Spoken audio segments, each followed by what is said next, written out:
je m'appelle Aminata, j'ai 38 ans je crois, et ça fait un peu plus de 2 ans que je suis installée au Sénégal.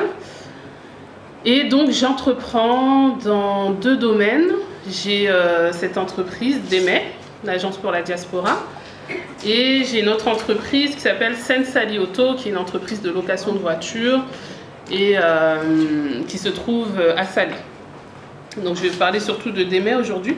Et je co-anime aussi, j'ai cofondé aussi le REPAD, le réseau des entrepreneurs panadiasporiques. Donc je pense que vous rencontrerez peut-être le président, et puis Marie, elle vous en parlera. Tennessee aussi, voilà. Je pense que ça peut être intéressant pour vous en fait. Donc d'Emay, c'est à l'origine en fait. Donc d'Emay, ça veut dire aider en Bambara parce que je suis d'origine malienne. Gambienne aussi. Ah, voilà. Je savais que le talent avait été. Quand j'ai vu la lumière qu'elle avait, ça. Tu es malienne aussi? C'est ça. On se reconnaît. Oui, ça fait un peu plus de 2 ans que je vis ici. Et donc, d'Emay, c'est une entreprise qui aide la diaspora à investir ici au Sénégal. Moi, quand je suis arrivée au Sénégal, en fait, avant même d'arriver au Sénégal, j'avais acheté à distance via ma belle-sœur qui est sénégalaise, qui était sur place. Et quand je suis arrivée et que j'ai voulu faire d'autres achats, d'autres investissements de terrain, et ben, j'ai Amadou, c'est mon associé, qui m'a aidé, qui m'a formé et qui m'a montré comment il fallait vérifier avant d'acheter un terrain, les démarches administratives, parce que moi j'en entendais parler, mais de loin en fait, tu dis ok, mais tu comprends pas forcément en fait tout le processus. Et quand on a démarré cette prospection qui était pour moi au départ, je lui ai dit mais Amadou, c'est précieux en fait ce qu'on est en train de faire. C'est-à-dire que les gens de la diaspora qui sont à l'extérieur, qui n'ont pas l'occasion de venir souvent, ou même s'ils viennent, qui n'ont pas forcément ces connaissances-là, se font arnaquer dans tous les sens. Moi, je me suis fait arnaquer au Mali. Au Sénégal, ça s'est mieux passé avec ma belle-sœur, mais je sais que beaucoup de clients se sont fait arnaquer. Donc, je lui ai dit, il faut qu'on propose quelque chose à la diaspora. Donc, on a commencé en disant, bah, on est sur place, on va vous aider. Moi, je suis sur la Petite Côte, si vous avez besoin d'un terrain à Sali, à Ngaparou, etc. On faisait du courtage au début. Et en fait, je suis tombée sur Malicounda, c'est une commune de la Petite Côte. Je vous fais passer les cartes.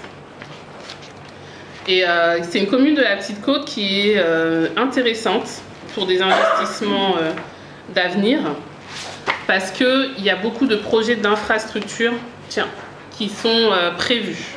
Il y a une autoroute qui est prévue, c'est pas loin de Econ City, c'est pas loin de la Pointe-Sarène, qui est la future station balnéaire de la Petite Côte. Donc vraiment des choses intéressantes. Et j'ai acheté pour moi. J'ai acheté pour moi, je me suis dit, ça va, dans 5 ans, ça va cartonner. Et après, je me suis dit, bah... Ça fait ton achat à quel moment? J'ai acheté en 2018. D'accord. Dernier trimestre 2018. Et du coup, je me suis dit, bah tiens, je vais proposer aux cousins, cousines, aux frères et sœurs, en leur disant, bah, venez acheter, on a un super plan là et tout. Et ils ont été très enthousiastes. Et après, on s'est dit, mais en fait, il faut qu'on généralise. Il faut qu'on propose à la diaspora de venir investir sur ce secteur. Parce que quand on vit sur la Petite Côte, moi j'habite à Saumon, vous connaissez tous Sali, c'est des coins qui sont très investis par les étrangers, d'une manière générale. Et du coup, on s'est dit que là, ça pouvait être l'occasion pour nous de construire une communauté forte de propriétaires, aussi bien de terre que de business. Parce qu'en fait, Malicounda Diaspora, c'est un quartier qu'on est en train de construire, c'est une communauté qu'on est en train de construire avec des gens qui partagent une même vision, c'est-à-dire être ensemble et se donner de la force. Et donc là, aujourd'hui, on a 16 lotissements au niveau de Malicounda Diaspora et tous les propriétaires, ce sont des gens de la diaspora, en France principalement, mais aussi au Canada, aux États-Unis, un peu partout en Europe. Et Malicounda Diaspora, maintenant on est pas loin de 500 propriétaires. Chacun a son projet individuel, construire ma maison, construire la maison pour ma mère, construire une maison peut-être secondaire et créer un business. Parce que le but c'est de créer un quartier qui va attirer, exactement, qui va vraiment attirer les visiteurs. Ce sont des lotissements, c'est un quartier qui est situé entre l'aéroport, et la station balnéaire de Pointe-Sarène. C'est-à-dire que quand les visiteurs, les touristes vont sortir de l'aéroport, ils peuvent s'arrêter à Malicounda Diaspora. Ils peuvent être hébergés à Malicounda Diaspora, ils pourront venir manger à Malicounda Diaspora, etc., etc. Donc on est vraiment sur l'idée que on vend pas juste des terrains, on crée une communauté économiquement forte parce que la clé c'est ça en fait. La clé c'est les sous, l'argent et l'union. Et donc on est vraiment à l'étape 1 du projet, c'est-à-dire qu'aujourd'hui on vend des terrains nus. En juillet 2022, on a prévu une première rencontre avec les propriétaires pour que chacun puisse se rencontrer, chacun puisse aussi évoquer quels sont leurs projets d'entrepreneuriat, etc. Parce que nous, DEME, notre but, ça va être d'accompagner ce mouvement et de faire en sorte que ce quartier il émerge. Donc on accompagne, là aujourd'hui on fait l'administratif, donc les gens achètent, on s'occupe de l'acte administratif. Ensuite, on s'occupe du bail. Ensuite, on s'occupera du titre foncier. On s'occupera également, de l'autorisation de construire. Et ensuite, de la construction, puisque les clients sont à l'extérieur la plupart du temps. Donc voilà, un peu l'idée de DEME, c'est vraiment aider la diaspora à investir et à impacter. Nous, on est des panafricains et on aime l'Afrique. Et on ne vient pas que pour faire du business, on vient parce qu'on a notre part. C'est-à-dire qu'ensemble, avec les locaux, on doit pouvoir faire quelque chose. Il n'y a pas de raison qu'on ne puisse pas y arriver. Donc on travaille comme ça. On a un lotissement, on a des lotissements à Malicounda Diaspora, on en a à Pointe-Sarène et à Mbodiane. Donc ce sont des petites cités balnéaires de la Petite Côte. Plus dans le sud. Là, on est plutôt vers le nord. Nos secteurs sont plus vers le sud. Et on a aussi la partie agro-business, parce que très vite, en fait, les gens nous ont fait des demandes sur l'agro-business. Donc aujourd'hui, on a des investisseurs de la diaspora qui bénéficient d'un rendement de 15%, qui investissent chez nous, qui bénéficient d'un rendement de 15%. Et là, on est en train de préparer une campagne de vente de terrains agricoles avec toutes les prestations de base, c'est-à-dire les papiers. Ça, c'est le plus important, le titre de propriété. Et puis, voilà, sécuriser, c'est-à-dire clôture, les piquets, la porte, machin. Donc comme ça, chacun a son espace et quand il vient, il y a accès. Quand il n'est pas là, c'est sécurisé. Et c'est à côté de notre exploitation agricole en plus. Donc ça, on est en train de préparer ça. Et puis à côté de ça, moi, je coach aussi justement en entrepreneuriat. J'ai écrit un livre qui vient de sortir et j'ai complètement oublié de l'apporter. Non. Non, la honte. La honte. Je t'ai envoyé pas mal de mails. Hein. Ouais, je sais. Et je t'ai dit oui, t'inquiète. On peut l'acheter sur quoi? Il est disponible sur Amazon. Donc vraiment, félicitations, accrochez-vous, ne lâchez pas l'affaire. Ce n'est pas facile, je ne vais pas vous vendre du rêve. C'est vrai qu'on gagne en qualité de vie en vivant ici, ça c'est incontestable. Ça ne veut pas dire que c'est facile. Entreprendre, c'est pas facile. Entreprendre à l'étranger, c'est pas facile. Entreprendre en Afrique, c'est pas facile. Les codes, y a des codes qui sont pas les mêmes qu'en France. Donc il faut vraiment y aller petit à petit et comprendre son environnement. Mais il n'y a pas de raison que vous n'y arrivez pas. Aujourd'hui, il y a des gens qui sont installés, qui sont de plus en plus nombreux. Moi, dès que j'ai connaissance qu'il y a quelqu'un qui arrive, je l'intègre dans le réseau pour que ça connecte avec d'autres personnes. Parce que je ne suis pas la seule, je partage mon expérience, mais on est de plus en plus nombreux à être installés ici, sur la Petite Côte en particulier. Je ne connais pas bien Dakar. Et vraiment, ouais, ça fait plaisir. Moi, quand je rencontre des repates, futurs repates ou des entrepreneurs, des investisseurs qui ont envie de venir, je suis contente. Très contente. Est-ce que vous avez des questions? Alors, du coup, vos lotissements que vous avez, ils sont déjà tous... Alors, il y a des disponibilités sur Malicounda Diaspora. Sur le lotissement 16, parce que si tu veux, nous aussi, moi ce que je dis, c'est qu'il faut y aller étape par étape et c'est exactement ce que j'applique moi-même avec mes business. Donc nous, on a commencé avec un lotissement, ensuite un deuxième, un troisième, et au fur et à mesure que la communauté grandit, on crée des lotissements. Donc aujourd'hui, on a des parcelles encore dispo à Malicounda Diaspora. Et on n'en a plus à Mbodiane, parce qu'on a un site en face de Econ Cité à Mbodiane. Pour l'instant, on n'a plus de parcelles. Et on aura bientôt un nouveau lotissement à Pointe-Sarène, parce que pour l'instant, il n'y a plus de parcelles non plus. Donc on y va au fur et à mesure. Et à chaque fois qu'il y a des lotissements, moi je mets sur les réseaux sociaux en fait. Je communique sur les... Je suis très présente sur les réseaux sociaux, donc toutes les infos, elles passent sur les réseaux sociaux. Ouais. Et au niveau de la tarification? Il y a le site internet sur lequel vous pouvez télécharger de la documentation. J'ai une chaîne YouTube aussi, donc j'ai fait pas mal de vidéos pour essayer de vous montrer un peu à quoi ça ressemble. Donc sur Malicounda, en fait, tu as 4 surfaces, 150, 200, 300 et 400 mètres carrés. Et il y a des modalités de paiement, donc tu peux payer, verser un acompte et ensuite payer en plusieurs fois. Et donc là, tu as les tarifs, voilà, les premiers flyers. Donc tu vois que c'est entre 2250 € pour le plus petit sans angle. Et ça va jusqu'à 5700 € pour le plus grand avec angle. Voilà, ça c'est pour Malicounda Diaspora. C'est un investissement on a fait pour l'instant. Parce que Oui. les gens n'y habitent pas encore. Non, c'est un investissement dans la mesure où nous on est parti sur des secteurs qui étaient assez vierges parce que le prix il est accessible. Et donc après, en fonction de la stratégie de chacun, il y en a qui se disent je garde mon terrain et je verrai dans 10 ans. Il y en a qui se disent en 2022 je construis parce que de toute façon pour l'instant tu ne peux pas construire tant que tu n'as pas l'autorisation de construire. Là les plus avancés sont ceux qui ont déposé une demande de bail. Donc eux ils vont pouvoir introduire une autorisation de construire. Donc je pense que la construction ce ne sera pas avant moitié d'année 2022. Le temps d'avoir les documents nécessaires pour pouvoir construire. Donc effectivement, ça c'est un projet moyen, long terme. C'est pas pour construire tout de suite et habiter. J'ai une question, toi, qui me turlupine là, quand on comprend le projet, la diaspora. Toi qui vis ici depuis 2 ans, est-ce que le fait de vivre entre nous, la diaspora, ne nous isole pas de ceux qui sont sur la terre ferme? Je sais pas si ma question... Si, je comprends ce que tu veux dire. Moi, je travaille pour la diaspora parce que je connais les problématiques de la diaspora. Mais mes 2 associés sur les 2 entreprises sont des locaux. Et beaucoup de mes collaborateurs sont des locaux. À Malicounda Diaspora, on vit avec les locaux. C'est-à-dire que le but, c'est pas des résidences qu'on est en train de faire. C'est pas des résidences fermées. Tu vois, ce sont des lotissements. Et le but, en fait, c'est de s'intégrer. C'est pas de vivre à côté, c'est de vivre ensemble.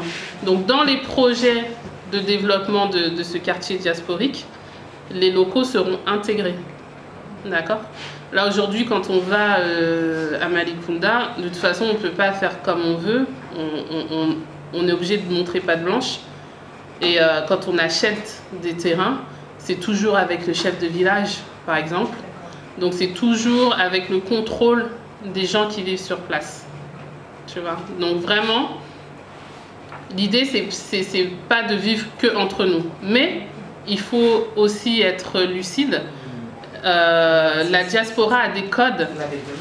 Il y a des demandes et il y a des codes qui font que ça fait du bien aussi de se retrouver entre nous parce que l'expérience de l'expatriation, elle est quand même assez difficile, tu vois.